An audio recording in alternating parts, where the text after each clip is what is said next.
Welcome, everybody, to Midday Magazine for this Friday, November 15th. 2024. Have your host, James J. Malouf here. In part two today, we're going to speak with Peter and Lisa about Breakfast with Santa going on at our local VFW this Sunday, in December 15th. We'll talk about that. Right now, we have on with us on the phone Wisconsin State Senator Patrick Testin with us right now. Good morning, sir. Good. How are you doing?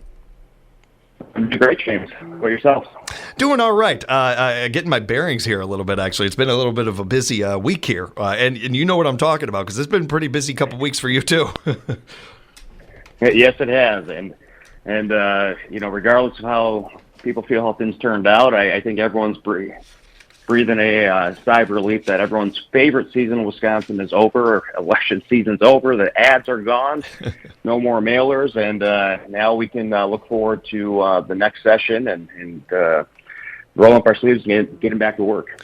I do want to congratulate you on being reelected. I know you've done this a number of times. You've been at this for a while now, but I imagine that it still hits you very similar to the first time you were elected. Oh, absolutely. It's really humbling, and it's quite the experience to have your name on the ballot. And, I really want to thank all those who supported me, and especially with the new maps, we had a lot of new areas to the new 24 Senate district, so we can't take anything for granted. And really thankful for all the outpouring of support that we got throughout this race. And I want to thank Colin McNamara, who ran for the 24th Senate District on the Democrat side, for his willingness to step up and wanting to serve the 24th. And I wish him all the best. I appreciate you noting that too, sir, because we need more and more people going out there and trying and running for public office. And I would imagine too, in not knowing this, never running for public office or anything, but just knowing politics and understanding competition, we bring out the best in each other when there's competition. We bring out the best in each other when we have other sides of the coin, if you will, in some of that. So I appreciate that note. And again, congratulations. And I won't stop there either, because you were also recently by your colleagues selected you to serve as President pro tempore of the Wisconsin State Senate as well. Can you explain to our audience what that means and what it means to you to be selected for that? Yeah, so being the Senate President pro temp, it's a constitutional position, and really it's I guess you can call it the backup quarterback to the Senate President. So oftentimes I'll be in the chair overseeing floor sessions when the State Senate is in and taking votes on the floor. And the primary job of both the President and the Senate President pro temp is to really make sure that the flow of debate and the flow of business continues to go smoothly and allow for a healthy debate and, enforcing the rules of the State Senate and making sure that we have a level of decorum, which I think is extremely important. There's actually an old quote from former state senator and now Congresswoman Gwen Moore that, the majority gets their way, but the minority has their say. And so making sure that the minority party has the ability to raise their concerns. And that's one thing that I've really tried to focus on in the past two sessions in this position. And that's going to be my emphasis and focus going into this next session.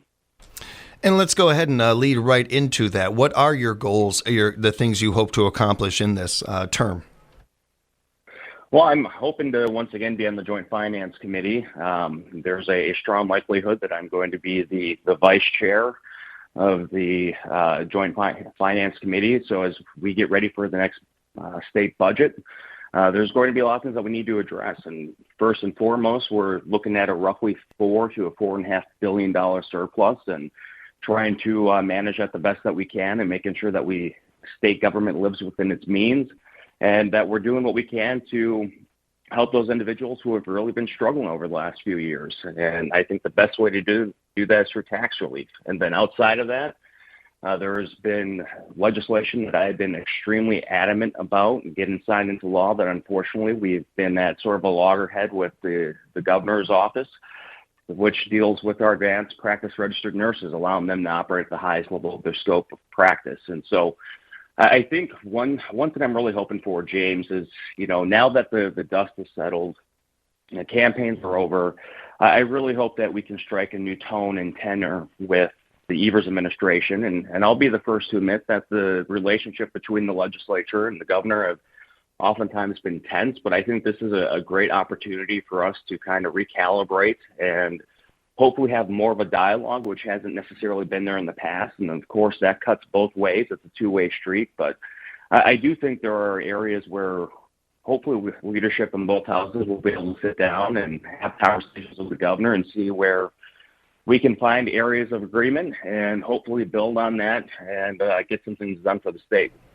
To that point, sir, and you're more privy to this than I am in some ways, but you understand that there were people out there that didn't vote for you, that didn't vote for, some of the Republicans that were put into office, whether it's here in Wisconsin or around the country. And you've heard some of the fears, some of the concerns when it comes to that. I'm not asking you to ease any minds out there necessarily or anything, but when you talk about reaching across the aisle, when the stories you've shared with us about your own parents and everything, what do you have to say? What do you want those people out there, those constituents, to know? Well, I think first and foremost, we saw a lot of amped up rhetoric in the lead up to the election, especially directed towards the top of the ticket and President-elect Trump's campaign. And what I would tell those individuals is the day after the election, we woke up, the sun still rose in the east and set in the west. And while people may not necessarily agree or they didn't support the president and support other individuals such as myself, the country's still moving forward. And, we all take an oath to uphold the Constitution at every single level of government. And, I guess my personal pledge and my plea to those individuals who didn't support me, just know that my door's always open for you. And no different. When I first got elected in 2016, one of the first things I did was made a point to reach out to a number of my Democratic colleagues and say, look, if you guys have ideas and bills you think we can work together on, know my door's open. And those individuals who took me up on that offer, we did just that. We sat at a table. We had conversations. We sometimes had disagreements, but we got bills done. And I think at the end of the day, that's what people really want to see in their elected officials, is that understanding that we may not always see eye to eye, and that's fine, but having a cordial relationship and a good working relationship with individuals you don't necessarily agree with 100% of the time is really what people are looking for. And I think that's one of the primary reasons why I'm privileged and fortunate enough to have another 4 years down in Madison. I agree with you about the rhetoric leading into the election, and so much of that it's misleading and doesn't help anybody. I will say as well, though, the currently elected President Trump has also, by his own quotes, given plenty of reason for people to have concerns, and I think those are legitimate concerns and should be taken legitimately and seriously, regardless of how we personally feel about it. We all have a job to do, and part of your job and his and many others is to hear from everybody and cover everybody, and that is, I agree with you. I think that is part of the reason why you were reelected, why representatives like yourself, especially in this state, were reelected or are looked at for leadership in this situation, and to stand up for the voiceless, to stand up for those that you may have not voted for you, but they're still people you represent, and your job is to take care of those people as much as the people that that elected you. And I think we have a lot of that in this state, which is something that we can lean in and certainly appreciate. And something else that I know that we're appreciative of is our local wildlife, and we are getting into hunting season. And recently you got to get out there and put on the fatigues and get out and have some fun with our local Ducks Unlimited. How did that go? It was a blast. In fact, you want to talk about a crazy week. So, we had an election on Tuesday, and then, Thursday I'm down in Madison. We've got leadership elections, and then I hop on a plane. I go to Kansas City for a work trip to meet with the veterans organization that we're going to try and help this next session. Then come back and went down to Beaver Dam to first time I ever duck hunted, and it was with Ducks Unlimited, some of their board members, and we are in Beaver Dam Lake. And let me tell you, I've never duck hunted before. This was an absolute blast, and while we saw tons of ducks, we didn't bag that many. We only got two. I got to take a teal duck, but it was a ton of fun, and I would do it again in a heartbeat. And what's so great about organizations like Ducks Unlimited is that not only are they just tremendous volunteers, but they do a lot of conservation work. In fact, it was about a year and a half ago, I did one of my on-the-jobs with them over in the Mead Wildlife Reserve, where they're repurposing roughly 180 acres of a former cranberry bog that they're rehabitating for duck habitat. And so, it just goes to show that our sportsmen, they lead by example, and the volunteer hours that they put in, not just through this area, but around the state, it is truly remarkable. And if you've never had the opportunity to go out and duck hunt, I strongly encourage it. It was a ton of fun. And let me tell you, coming home with some freshly harvested duck breasts, got to throw those in a hot pan and sear those up and slice them up. It was delicious. I got a couple of friends that do that, and one of the things that tell me every time, encouraging me to go out there with them is, man, there is no, even if you don't catch anything, you're out there enjoying nature. You can't have a bad time. And it's something else that I wanted to note too, along with this. The Wisconsin Department of Natural Resources is going to be hosting some different open houses this month, and they're going to be in our neck of the woods here pretty soon. November 20th, I see that they have a district meetings in Adams. They'll have one on November 20th from 5 to 7. So yeah, if you're able to get out there, encourage people to make that. And that's one thing that I know the DNR is trying to do, go around the state and get feedback and input from, our different organizations, whether it's, the hook and bullet crowd or the conservation side of things on a whole host of issues. So if you're able to get out to that, please attend. We're speaking with Wisconsin State Senator Patrick Testin right now. And, sir, I also saw that you got to attend the Red Kettle campaign and check that out. Just something I wanted to make sure to highlight and make sure people heard about this, and a really fun event. It was a blast. So the Salvation Army, they always do their Red Kettle kickoff early in November.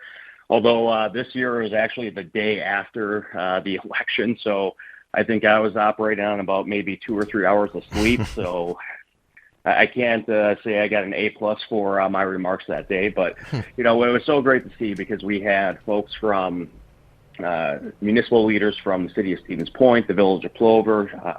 Sheriff Lucas was there, along with a number of our men and women who serve in our first responders. And we even had the Stevens Point UWSP cheerleading squad there, and just seeing the amount of support and the individuals that come out every year, because the Salvation does a tremendous job of raising funds for their shelters all across the state, because believe it or not, we do have a huge and significant amount of homeless here in central Wisconsin, Stevens Point area, Wisconsin Rapids.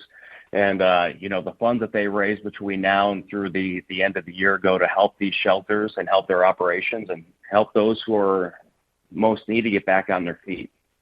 Yeah, I encourage you to look out for those red kettles and help out and support your communities whenever you get an opportunity to, everybody.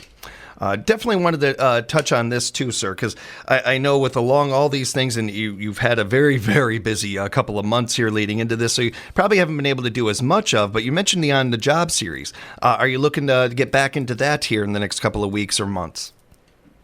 Yeah, we're getting things lined back up. We kind of hit the pause button here these last couple of months with the busy schedules of the campaign cycle, but I think we've got a few lined up. One is going to be with Ellis Construction that we're still working out the details on, and we had one lined up in September, and I was really excited about it and also terrified, where I was going to go into a crop dusting plane, but the weather wasn't cooperating, so we weren't able to get that one in the books. But we're going to be getting these lined up here, and as I've done in the past, once a month we'll be going out working a different job in the district. So if you're a employer out here in the central Wisconsin area and you want to put me to work, contact my office, and there's no job I won't do. And when it comes to those jobs, I believe you have. I'm not 100% if you've been over at the Del Monte, but I know that you wanted to highlight them recently about them being named one of the 2024 winners of the Vets Ready Employee Initiative. This is something that, especially in the last couple of months, I've talked a lot about getting our vets back into the workforce and the transition of that being smoother, and how much that has a domino effect when it comes to our soldiers, whether it is their way of life and having a better better income or mentality and just have better mental health. This leads to so many things. Our job can oftentimes be what we identify with or how we identify ourselves. What's one of the first things you ask somebody when you're getting to know them? What do you do for a living? And it's no different for our soldiers. And of all the people that have earned it, they certainly have. They have done more than enough. So I did want to highlight Del Monte, and I know that you did recently as well. Yeah, I mean, it's just a testament to some of our great employers in the area, and Del Monte being one of them, a great food processing facility that, they put our veterans above all else, and to have them recognized for their efforts in hiring veterans is critically important. And going back to that, so, I briefly touched on it, but, last weekend I had the opportunity to go out to Kansas City to meet with an organization called the Veterans Community Project. And this is a nonprofit organization that has popped up. And what they do is they provide provide tiny homes along with wraparound services for our veterans who are going through issues such as PTSD, substance abuse, mental health, you name it.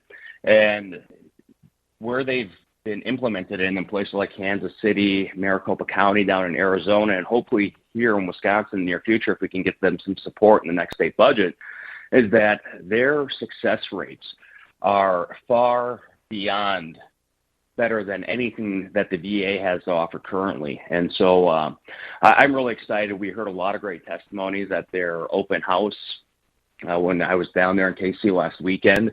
And I think it's something that we can easily make happen here in the state of Wisconsin. And I'm really excited to, again, hopefully do what we can to help our men and women who have served and make a strong case that Wisconsin is one of the best states in the country for recognizing our men and women who served our country.